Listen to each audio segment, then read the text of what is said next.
Hello, my dear friends. If you have a weak stomach or are easily disturbed, you may want to skip this one. Mummies are not just Egyptian bodies wrapped in linen. Across the world, remarkably preserved human remains have been discovered in catacombs, salt mines, frozen mountains, plague graves, peat bogs, and remote temples. Some were revered, others feared. Some were sacrificed, while others survived simply by chance. These stories are so powerful because they preserve not only a body, but also a single frozen moment in time, a child dressed for eternity, tattoos still visible after thousands of years, a miner sealed in salt, a monk preserved in eternal meditation, and a woman whose face still seems to hold the echo of her final scream. Every mummy is a doorway into a forgotten world. Enter with caution. Let us meet the monks who soaked corpses in vinegar. The Museum of the Dead in Palermo, nightmares against a beautiful backdrop. The sleeping beauty has closed her eyes beneath a glass case. Southern Italy is a heavenly corner of the world, offering warm sunshine, breathtaking landscapes, and historical monuments thousands of years old. Visitors are fascinated by the striking contrasts of its vibrant cities. Noise, songs, the mafia, magnificent palaces, and ancient monasteries. A collision between the joy of life and the dark memories of the past. One of these eerie, unusual, and, according to many, terrifying places is the Museum of the Dead in Palermo. This extraordinary historical site is not for the faint of heart. To visit it, you must either have nerves of steel or be irresistibly curious. Even then, you may find yourself haunted by nightmares long afterward. This chilling attraction is located in the center of one of Palermo's outer districts. It occupies a 15th century monastery belonging to the Capuchin order. At the end of Via Pindamon lies the Piazza dei Cappuccini, and the monastery itself, not particularly imposing, but home to a beautiful church. The Capuchins are famous not only for their religious order, but also for their catacombs, where hundreds of bodies have been preserved in a unique way. The monastery is called Our Lady of the Immaculate Conception, and was among the first established after the founding of the Capuchin order in Urbino in 1535. A medieval military tower with underground chambers once stood on this site, and Cardinal Antonio Barberini later founded the monastery above it. During the 16th century, a crypt with catacombs was constructed beneath the monastery to bury deceased monks.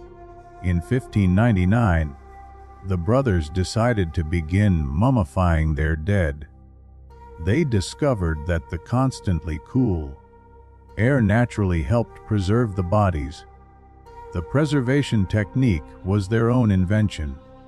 First, they drained the bodily fluids, dehydrating the corpses, then immersed them in vinegar before placing them in open burial chambers.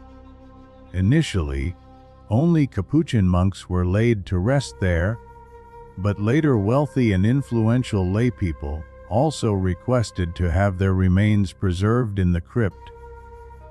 Eventually, the Capuchin cemetery eclipsed even the famous Paris catacombs, although it was much smaller in size. In the monastery's entrance hall stands the tomb of its founder, Cardinal Barberini.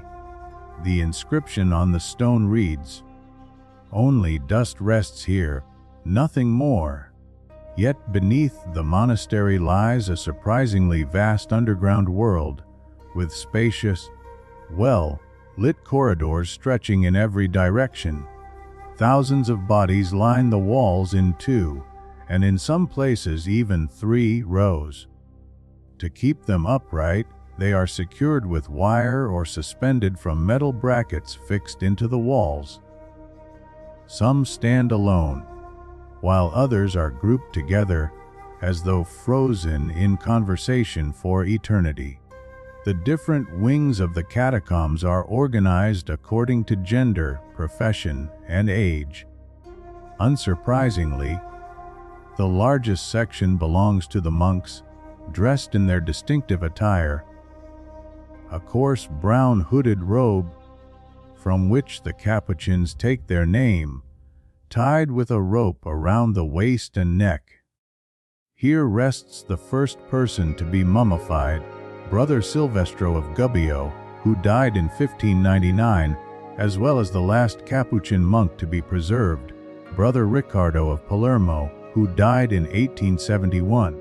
Beyond lies the corridor of men. From the 17th century onward, wealthy laymen, benefactors, and donors to the monastery were also placed here.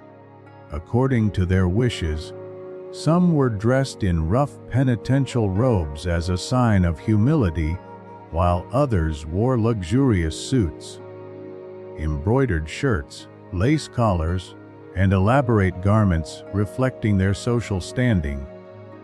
Another wing is dedicated to professions. From the clothing worn by the preserved bodies, grouped according to occupation, visitors can see how doctors, lawyers, merchants, money changers, and bankers were dressed through the centuries. The soldiers are perhaps the most striking.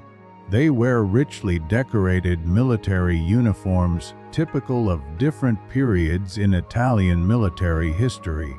The corridor of women contains fewer remains because this part of the crypt suffered damage during the Allied bombing of Palermo in 1943, destroying many of the bodies. Most of the women rest in horizontal niches, while the best preserved stand upright. They wear elegant dresses fashionable in their own era, lace bonnets, and ribboned hats. From their puffed sleeves hang skeletal hands, some still adorned with the remains of bracelets. Their faded stockings and shoes now appear empty. Their clothing, from luxurious silk gowns trimmed with lace to simple dresses and traditional regional costumes, reveals their place within Italian society. A small section of the women's corridor is reserved for young unmarried women and girls. This is known as the Corridor of the Virgins. Around a dozen bodies either stand or lie beside a life-sized wooden cross bearing the inscription, "These are those who were not defiled, for they are virgins." Some are dressed in long white lace gowns, while others wear wedding dresses they never had the chance to use. Metal crowns rest upon the remains of their long hair, symbolizing purity and virginity. The Capuchin Catacombs were officially closed to new burials and mummifications in 1882.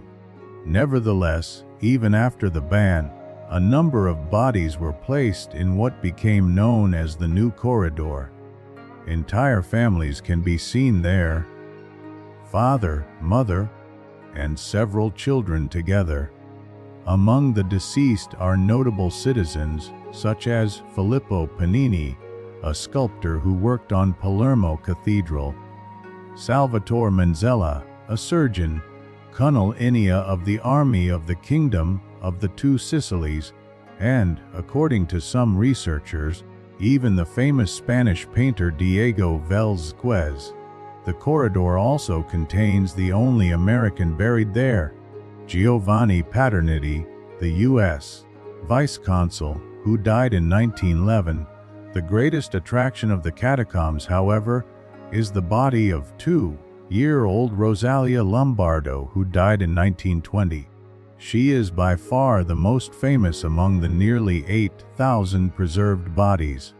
Rosalia was the only child of the wealthy Lombardo family. She died from a lung infection, but her grief-stricken father could not accept her death and refused to part with his beloved daughter. He commissioned the renowned embalmer Alfredo Salafia to preserve her body. After much experimentation, Salafia achieved something extraordinary. He managed to preserve even the child's soft tissues. Her cheeks, eyeballs, hair, eyelashes, and delicate facial features remained almost perfectly intact. For decades, the secret of his success remained unknown because Salafia took the formula to his grave. Visitors marveled at the little girl, who appeared merely asleep beneath her glass coffin. Only recently were Salafia's notes discovered. Using them, American scientists reconstructed the embalming solution, a mixture containing alcohol, formalin, zinc salts, glycerin, and other compounds. Injected into the blood vessels, it halted the natural decomposition of the tissues. Little Rosalia became known as the Sleeping Beauty. Legends claim that she occasionally opens her eyes and has even been heard singing or crying.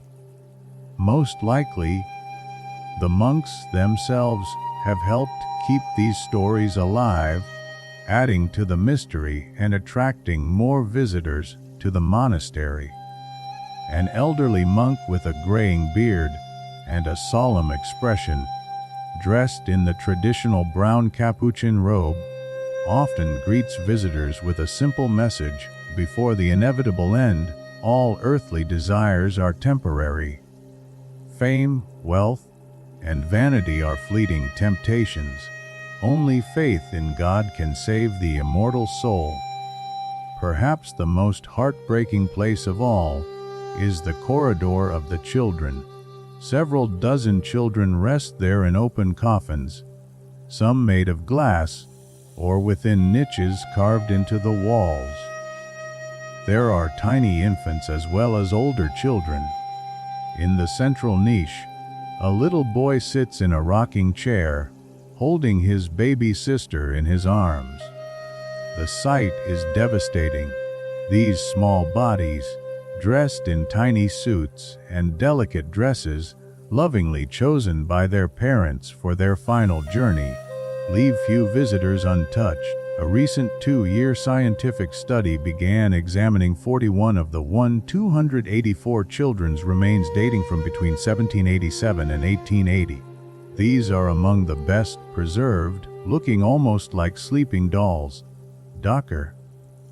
Kirsty Squires of Staffordshire University continues to examine them using advanced CT scanning technology in an effort to learn more about the children's development, health, and the causes of their deaths.